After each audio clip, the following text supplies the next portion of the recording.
Time for Obi-Wan.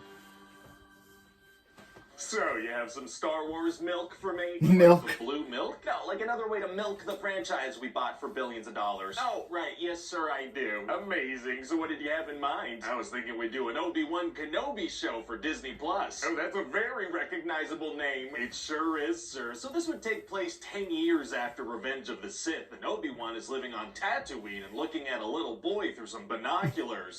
Watching people through that sounds binoculars creepy. is tight. Generally not, no, sir. But this is a 10-year-old Luke Skywalker. He's from the Star Wars Holiday Special. Amongst other things, yeah. So Obi-Wan is keeping an eye on him, you know, in case anything happens. Oh, right. And you know, in the past 10 years, Obi-Wan hasn't been doing any training or Force stuff, so he's pretty weak now. So how is he intending to protect Luke if anything happens? Oh, unclear. But so then on Alderaan, a 10-year-old Princess Leia gets kidnapped. Oh, she's from Rogue One, a Star Wars story. Yeah, other things too, though. And she almost gets away because these bad guys are like clumsily Yes, they're whacking from her faces on cartoons. tree They branches turned and it. They stuff, turned into falling cartoon. over. Oh wait, is this a cartoon? Occasionally it is, sir. Yeah. Well, okay then. So then her adoptive father, Bail Organa, goes to see Obi-Wan. Like, what's up, dude? You gotta played by save her. Miguel Isn't he a pretty Prado. powerful dude? Wouldn't he have a bunch of aides and guards and security people I and loved stuff? it, Dexter But Obi-Wan's season the 3. protagonist, so he asks for his help. Right. And it turns out this Inquisitor Reva planned the whole thing because she wants to get Obi-Wan. What do you mean? Well, see, she found a connection between the two of them in the archives. So she's like, oh, if I take Bail Organa's daughter, he's definitely going to go to this guy he hasn't spoken to in like a decade for help. Oh, a very big leap. And why does she want Obi-Wan? Because she wants to impress Anakin Skywalker. He's from The Mandalorian. No, I got that one wrong. Yeah, no, he's from practically everything else, and he's Darth Vader now. And if she brings him Obi-Wan, he might make her Grand Inquisitor. Oh, wow, wow, wow.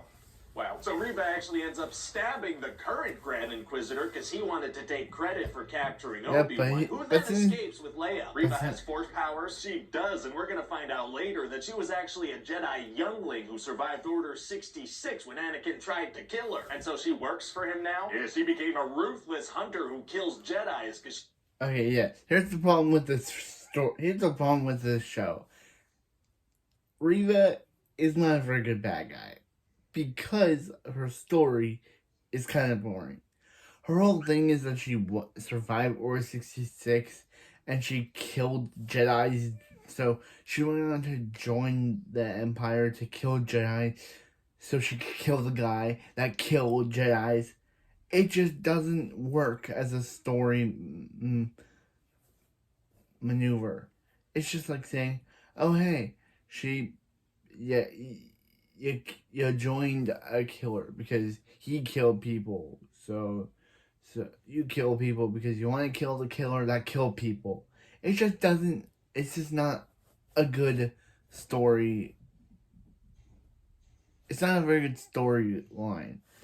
Anyway, back to it. She wants to get back at the guy who killed Jedis. I guess that makes sense. No, it doesn't. Obi-Wan and Leia get stopped by these stormtroopers who have this face scanner thing, and after it scans his face, he shoots them all. If he was going to shoot all of them, why wait until his face was scanned into their system? I don't know. And so now he's got to escape, but there's a freaking laser fence. Those are hard to get around. They are, except for this one, which is very easy to walk around. Oh, well, good. Yeah, so they panic for a second trying to get through, but then Obi-Wan realizes he can shoot the control panel and get through. Why didn't you just walk around? Well, this is much more exciting, sir. I guess so. Anyway, then they're immediately about to be captured again, but this lady Tala saves them. Oh, she does? Yeah, she works for the Empire, but doesn't like it, so she decides to help them escape through the secret tunnel she has going. Okay, but then freaking Darth Vader shows up, so Obi-Wan decides to stall for time so Leia and Tala can escape. But Obi-Wan doesn't really have Force powers anymore. Exactly, so Darth Vader just kicks his butt and starts a fire and drags him through it. Oh no, it's gonna be hard to get out of that situation. Actually, it's gonna be super easy. Barely an inconvenience. Oh, really? Yes, once Darth Vader puts the fire out, Tala's gonna show up and help Obi-Wan escape by starting a fire. How does that help? Well, Darth Vader can't get to Obi-Wan through fire, sir. But he was literally just doing that. Yeah, so then Obi-Wan escapes. Alright, and so since Leia is on her own, she actually gets kidnapped by Reva, who somehow teleported to the end of this tunnel. The actress didn't... again. We're doing that again. Yeah, second time in 3 episodes. Turns out she's very bad at not getting hit. Yeah, the actress who played young Leia didn't like that they kept doing the whole, she didn't like how she had to be rescued again after being rescued the first time, which is understandable.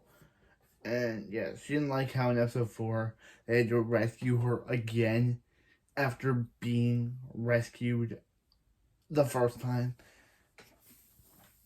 Kidnaps her, seems that way, so how does she get unkidnapped this time? Well, Obi-Wan Kenobi sneaks her out in this big old trench coat he's wearing, and she's hiding underneath it. Just a guy in a massive jacket. This is a cartoon with 4 again. legs, 2 of which are tiny, and that works. Yes. Oh, is this a cartoon again? It's a cartoon again. I told you that would happen from time to time. Right, you did tell me that. So Darth Vader's angry at Reva for letting them escape, but she's like, sure, whoa, I put a tracker on Leia's toy, so that's pretty cool, right? On the Princess of Alderaan's toy? That's right. Seems like they'll probably end up on Alderaan. Yeah, that's definitely the final destination, but now they'll be able to track that. Interesting plan. So eventually she manages to get all the good guys trapped behind these big blast doors, and she's having a bunch of stormtroopers try to blast them open. Uh-oh. But then Obi-Wan stalls a little by saying he wants to talk to her, and he figures out the thing about her surviving Order 66, and then she opens the door with a lightsaber. Seems like she should have led with that. Maybe. And so then they decide to team up to try to take Vader down. How do they do that? Well, she just goes ahead and tries to stab him. After 10 years of planning, she just goes in for a stab. Yes. Does it When work? she knew, No, when the actress probably knew that makes wouldn't sense, work. Yeah. So she gets stabbed with a lightsaber. So she dies. Now having a big hole burned into your intestines isn't fatal. In fact, that Grand Inquisitor guy, he's alive too. He was too angry to die. Oh. Okay. So then there's going to be a big fight between Darth Vader and Obi-Wan Kenobi. I wish they would have shown that. I wish they would have shown him surviving. Like don't make it a big deal.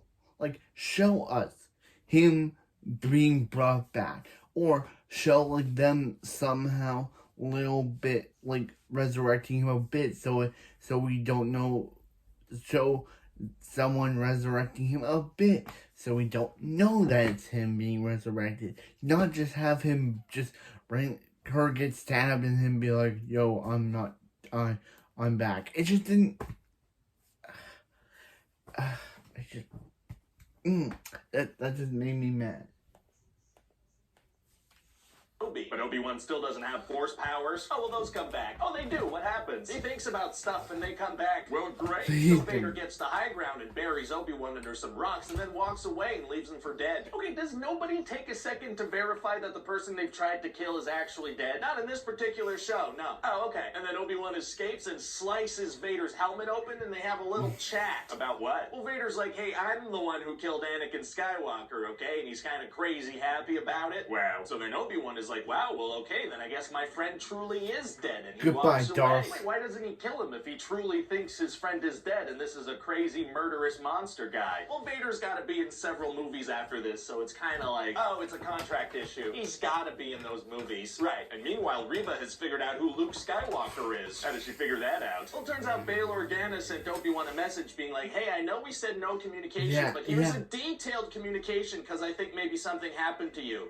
Why send that if you think something happened? Unclear. So then Reva goes to kill Luke and he passes out. Why? So that he doesn't see a lightsaber and mess up the canon. That makes sense. Good call. But then Reva can't bring herself to kill this child, so that's a nice little redemption arc. She's killed a bunch of Jedi for like a decade though, right? Yeah, but not the one that's the most important to the IP. That does sound like a good guy move to me. And then Obi-Wan gets to meet Luke and he says, hello there. Oh, that's the thing the internet likes. It sure is, sir. So what do you think? Well, I think it sounds great, but I do think we should maybe slow things down after this. You know, I don't want people to get Star Wars fatigue. Oh, really? Yeah, I just think that's the best move creatively. No, I'm just kidding. We're gonna keep churning these out till they stop making money. You got me, sir.